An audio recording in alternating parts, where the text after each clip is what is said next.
بسم اللہ الرحمن الرحیم۔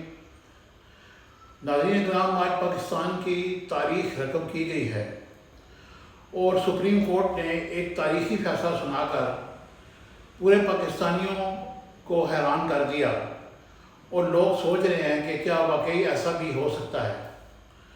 سپریم کورٹ نے ایک بہت بڑا فیصلہ سنایا اور پی ٹی آئی کی 80 کے قریب مخصوص نشستوں کو انہیں واپس کر دیا گیا۔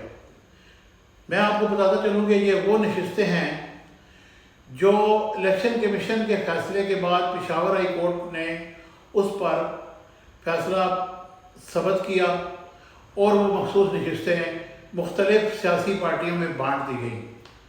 اس طرح بانٹی گئی جیسے کوئی ریوڑیاں بانٹتا ہے، اور یہ مخصوص نشستیں حالانکہ ان سیاسی پارٹیوں کی نہیں تھی جن کو دی گئی۔ بہرحال الیکشن کمیشن اور پشاور ہائی کورٹ کے فیصلے کو سپریم کورٹ نے کالعدم قرار دیا اور 8/5 کی مناسبت سے یہ فیصلہ سنایا۔ جن 5 ججوں نے اس سے اختلاف کیا ان میں چیف جسٹس قاضی فائز عیسی صاحب بھی شامل ہیں۔ جمال خان مندوخیل نے بھی اس پہ اختلافی نوٹ لکھا۔ یہ میں آپ کو بتاتا چلوں کہ یہ فیصلہ ایک تاریخ رقم کرے گا، کیونکہ اس وقت جو حکمران اتحاد ہے اس کی 2/3 اکثریت ختم ہو چکی ہے۔ اب وہ قانون سازی کے لیے پی ٹی آئی کا سہارا لے گی۔ ان کے پاس سادہ اکثریت ہے۔ پنجاب میں بھی ان سے کافی ساری نشستیں چلی جائیں گی۔ اسی طرح سینٹ میں ابھی تک سینیٹرز کے انتخابات بھی نہیں ہوئے اور سینٹرل میں بھی ان سے یہ نشستیں جائیں گی۔ اور باقاعدہ طور پر سپریم کورٹ نے یہ کہا ہے کہ یہ نشستیں پی ٹی آئی کو دی جائیں، نہ کہ سنی اتحاد کونسل کو۔ اب اس سے یہ فیصلہ اخذ کیا جا سکتا ہے کہ عملی طور پر پی ٹی آئی بحال ہو چکی ہے۔ اگر وہ مخصوص نشستیں لیتی ہے تو پھر وہ اگلے سیاسی لائحہ عمل کا باقاعدہ طور پر اعلان کریں گے۔ اس سلسلے میں وہ میٹنگز کر رہے ہیں۔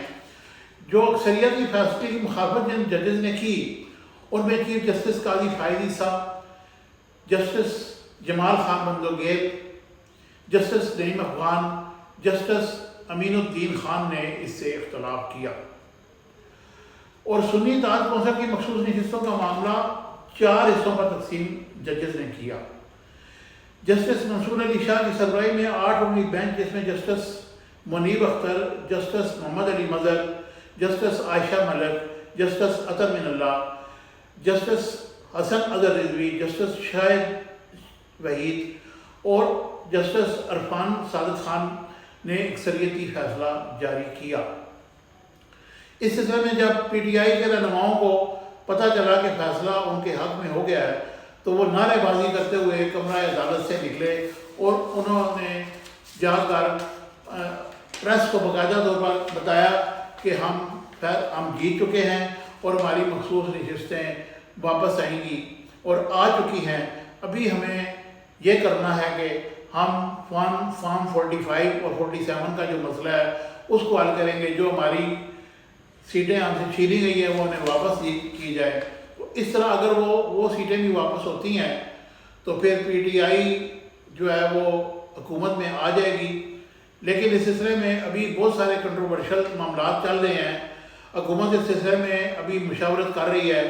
کل یہ معاملہ کابینہ کے اجلاس میں رکھا جائے گا اور کابینہ کیا فیصلہ کرتی ہے یہ بھی آپ کو انشاءاللہ جلدی معلوم ہو جائے گا۔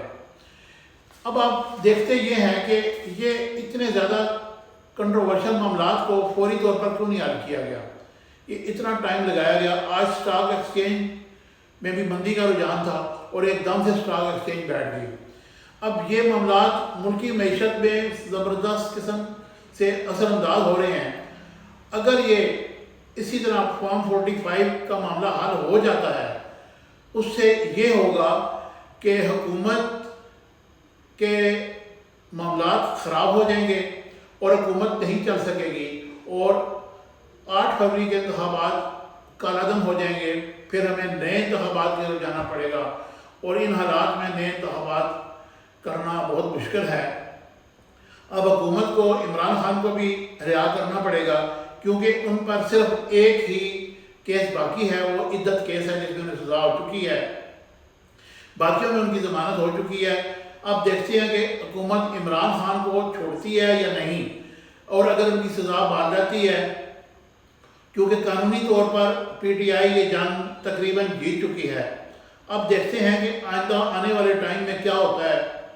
امید ہے کہ یہ معاملات بہتر طریقے سے حل کر لیے جائیں گے، اور سیاستدانوں کو کسی تیسری پارٹی کو بیچ میں بٹھانے کی ضرورت نہیں، یہ معاملات بیٹھ کر خود حل کریں اور عوام کو سکھ کا سانس لینے دیں۔